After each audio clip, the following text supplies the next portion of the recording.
Syekh Ramadan Al-Buti atau nama beliau yang sebenar Syekh Ahmad Sa'id Ramadan Al-Buti, seorang ulama yang berasal daripada daerah yang tinggal di antara Turki dengan Syria, dan beliau juga seorang berbangsa Kurdish, bukan Arab lah. Jadi ketika runtuhnya Khalifah Osmaniyah, waktu tu keluarga Syekh Ramadan Al-Buti nak keluar daripada bi'ah Kamal Atatürk yang sekular ketiga tu, lalu mereka pindah dan tinggal di Damaskus, Syria. Syekh Ramadan Al-Buti boleh dikatakan seorang mujtahid dalam perbahasan ilmu akidah pada era kontemporari. Orang kenal beliau dengan kitab-kitab berkaitan akidah, kitab fiqh sirah. Saya belajarlah kitab beliau, kitab akidah berkaitan kubur yakiniyat, silibus saya di universiti. Orang nampak mungkin ke arah itu, tapi sebenarnya Syekh Ramadan Al-Buti, tesis PhD beliau di Universiti Al-Azhar Mesir berkaitan dengan syariah sebenarnya, bertajuk Dawabitul Maslahah, berkaitan apakah syariat Islam boleh dinasahkan dengan maslahah. Lebih kurang macam itulah, berkaitan dengan fiqh. Tapi orang melihat beliau sebagai tokoh pemikir berkaitan akidah dan falsafah, begitulah. Karya beliau yang sampai kepada kita, sampai kepada rakyat Malaysia, sampai kepada kita lebih 60 karya. Syekh Ramadan Al-Buti menerima pendidikan di Universiti Al-Azhar Mesir, kemudian pulang ke Syria, mengajarlah di Damaskus. Beliau ulama besar tapi lebih kepada academician. Jalur beliau tu akademik, kini mengajar di universiti, menjadi pensyarah, menjadi doktor, lebih akademik lah. Kalau kita tengok pemikiran Syekh Ramadan Al-Buti ni lebih kepada mencari solusi.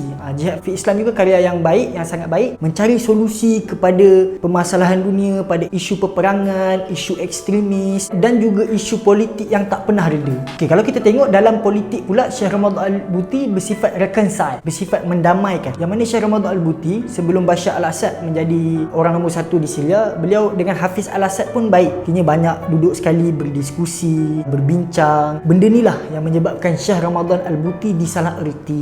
Ramai orang anggap Syekh Ramadan Al-Buti ni sebagai ulama kerajaan. Benda-benda ni fitnah yang besar lah. Sebab apa, kalau kita teliti isu Syria yang berlaku sekitar 2012, 2013, 2014 dulu, peperangan yang berlaku di Syria sangat berkecamuk dan rumit. Yang mana kita orang luar ni rasa macam Bashar jahat, sembelih rakyat dia, ini semua perang Syiah Sunni. Dan perang Syria ni perbahasan dia panjang lah. Perlukan topik yang lain lah. Perlukan topik yang lain untuk kita bincang perang proksi dia. Kini dia menegur kerajaan, menegur pemerintah dengan jalan itu, dengan jalan menasihati, dengan jalan secara direct. Sebab Syekh Ramadan Al-Buti ni waktu tu orang sangat, semangat Islam dia sangat tinggi, sampai nak mengangkat senjata.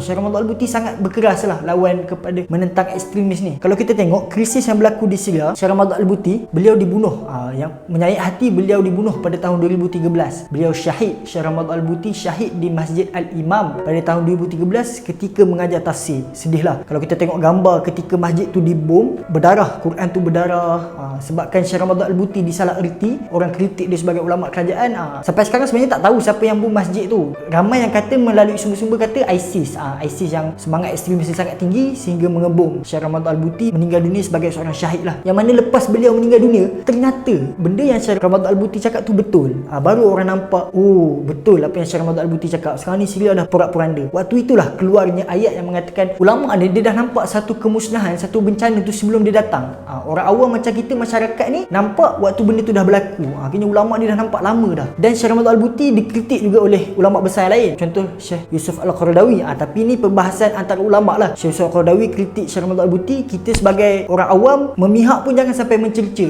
Mencerca ulama-ulama ni. Kalau kita tak setuju, even tak setuju dengan Syekh Ramadan Al-Buti dalam isu Syria, jangan sampai kita mencerca. Sebab ekstremis ni, inilah yang mengundang kepada pertumpahan darah. Kalau kita tengok, menyumbang kepada kematian Syekh Ramadan Al-Buti.